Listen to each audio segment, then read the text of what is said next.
All right, so we've looked and seen what happened when Latin America, or how Latin America gained its independence from Spain. And today we're going to start talking about, was Latin America able to create successful nation states? What happens after they get their revolution and they get their freedom?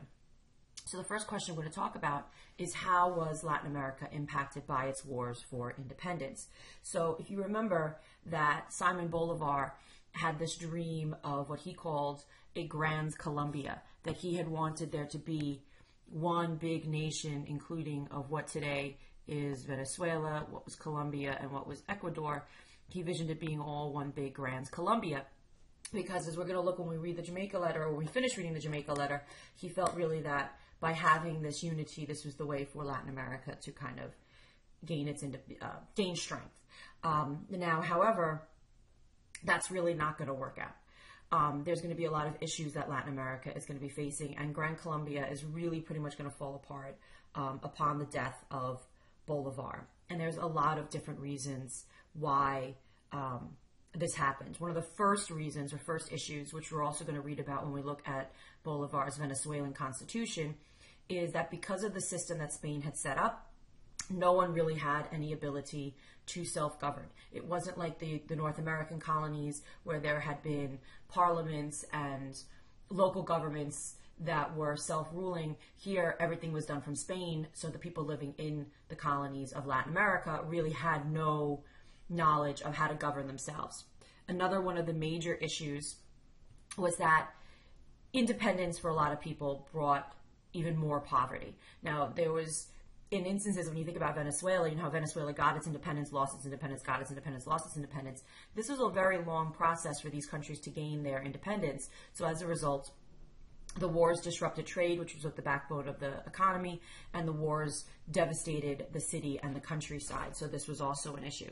Now, the reason for Bolivar's Gran Colombia completely not working out was that there really was no unity within South America. Now, you know, you think, okay, they're all Spanish colonies, they all speak Spanish, okay, this is great, they'll all be able to be united together as one country. But that really is not a possibility, because there's going to be a whole host of civil wars that are going to break out, and these areas are completely different. There's very large geographic barriers. We know that from studying Latin America, just why there wasn't more interaction between the Latin American people, or the Mesoamericans and Native Americans, prior to the Spanish coming in. So this geography is still keeping them apart. Plus, there's a lot of cultural differences. Yes, they all speak Spanish, but they all have their traces of their former Native American cultures, and that syncretism that we talked about when we wrote our essays on Latin American religion. So we know that these people are not the same. There's the Spanish they speak is interspersed with their own native languages, and it really is not ethnically unified. So Gran Colombia pretty much fell apart, and the United Provinces of Central America breaks away from Mexico, and a lot of these countries begin to break down. Now, so this is kind of what created the splitting up of South America. Now, the next question we're going to talk about is, who was in control of these new countries? Now, I mentioned earlier, very briefly, that one of the major issues was that none of these people had any experience with self-governing. Spain had sent Peninsulares over. The Peninsulares would come and rule, would leave and go back to Spain. They were the ones that were gaining all of the governmental experience, and the people in South America, the Creoles, were not allowed to run the government, so they had no experience. So if we look at this picture really kind of typifies the government we're going to see in South America, because when you look at this picture, we have this man here seated in a very elaborate throne, and if we look at the uniform or the outfit that he is wearing, we see that it is very much a military type uniform. And then we have here the indigenous people kind of in very simple dress, kind of kneeling down on their knees to see him. And in the background, we have these very well-dressed Creoles. So these are all the Creoles. Remember, the Creoles were the ones that really pushed for independence in South America. So what we see is a government that is led by the military, or the military plays a large role in the government, because you can see there's no little military guy there, backed by the very wealthy Creole aristocracy, who in this picture tend to be lighter skinned because they are of European descent.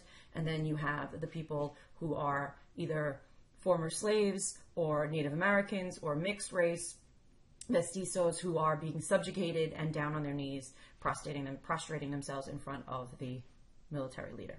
And so this is really going to show us kind of what type of governments we're going to have in South America.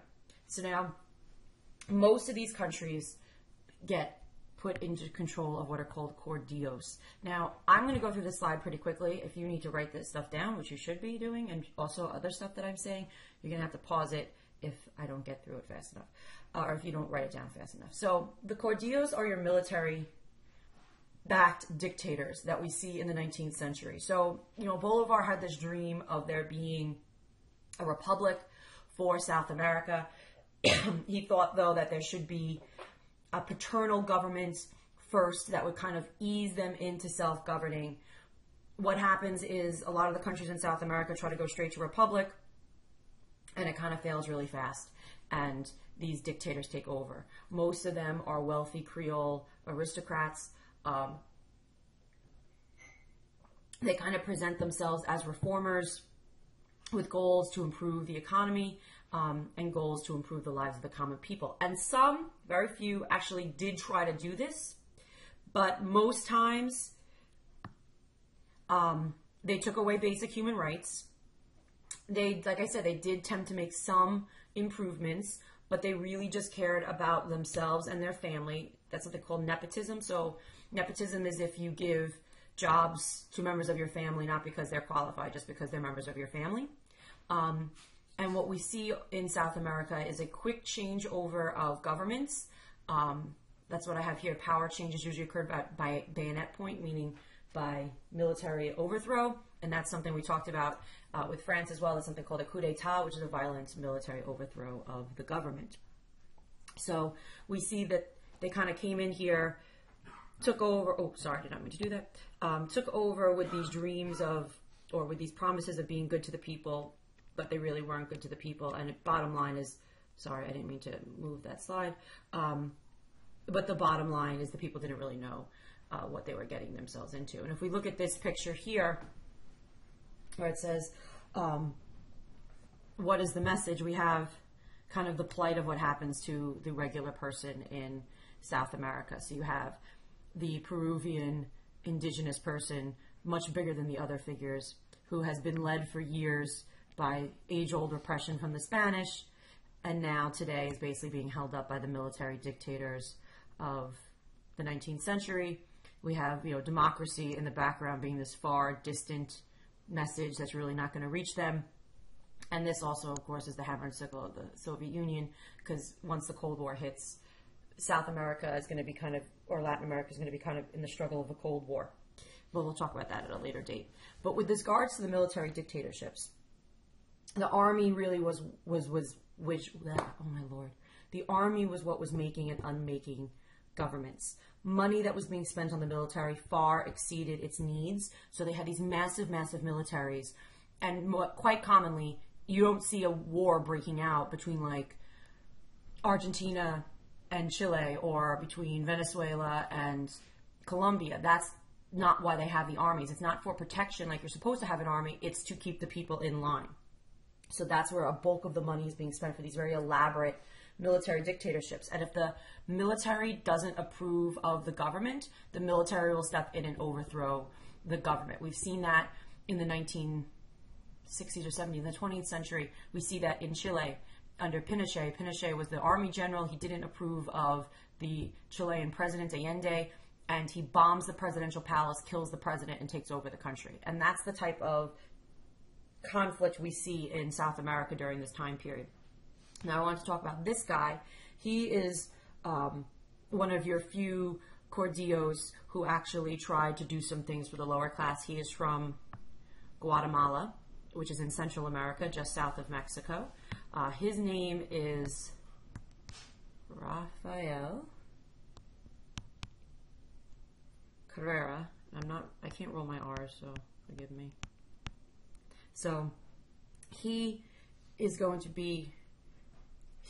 a caudillo who was actually legitimately interested in the interest of the Native Americans, because Guatemala has a large Native American population. And so, like I said, he's an example of one of these caudillos who actually tried to do something for the Native Americans. But that's really not the norm. And like I said, he was from Guatemala. Now, the other major issue is the type of government system that we see set up in South America post independence. So I want to talk a little bit about the different political systems we have that is going to develop within South America. And you're basically going to have your conservatives, which are also referred to as the centralist. And on the other side, you are going to have your liberals. That's not the right pen color. Hold on, let me. Which are also called your federalists. Now, the centralists or the conservatives wanted a strong centralized government where the government had a lot of power. So strong government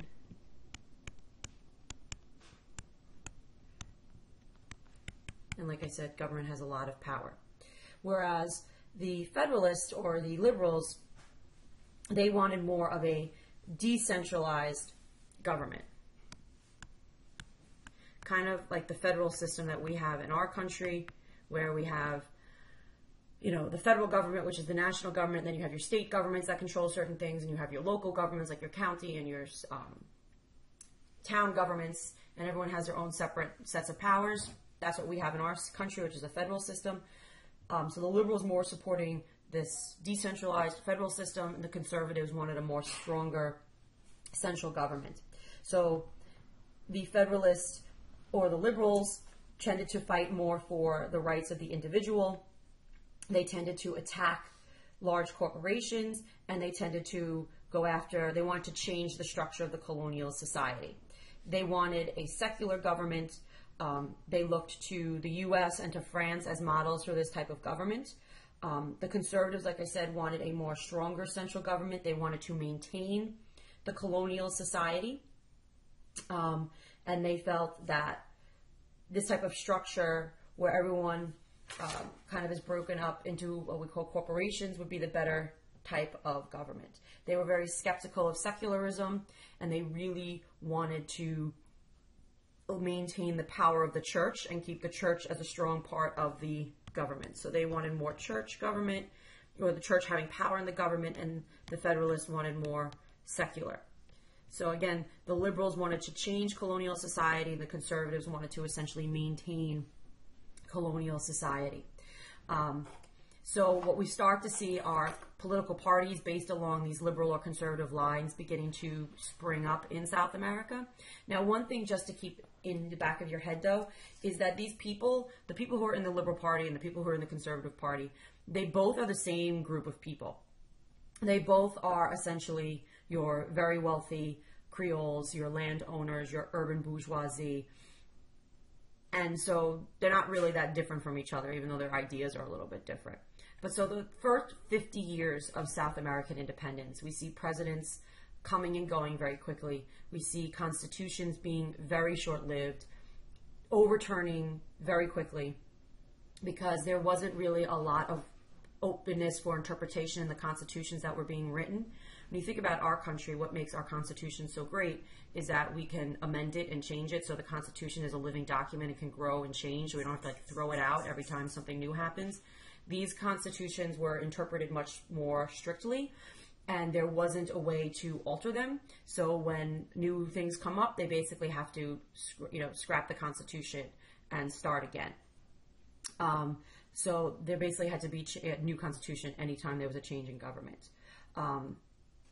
The other major problems that we're going to see, is that we're going to see a lot of feuds among the various different leaders. This is going to be the biggest thing, at least for the Native Americans, that the social hierarchy continues from the past. Essentially, nothing changes for the regular farmer, mestizo, Native American living in South America. They no longer are being ruled by Spain, but that doesn't change their daily life in any way, shape, or form.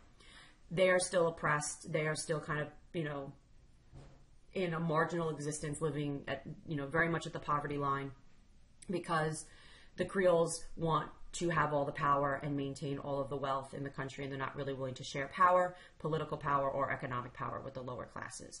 So that is going to lead to later revolutions. Like there's going to be a revolution in Mexico in the early 1900s, because these issues are never resolved, and the lower class never gets any rights or any voice as a result of these independence movements. So the conservatives very much favored this old social order. The liberals wanted some land reform, but remember, the liberals are still Creole aristocracy, and they still want to maintain their own position and power in the country. The other issue is the dependence on foreign nations for money, and that's what we're going to talk about in the next video, this issue of the economies that develop as a result of independence. So at this point, I'm going to stop. The next video is going to be about how the economy is developed, and I'll see you guys in school.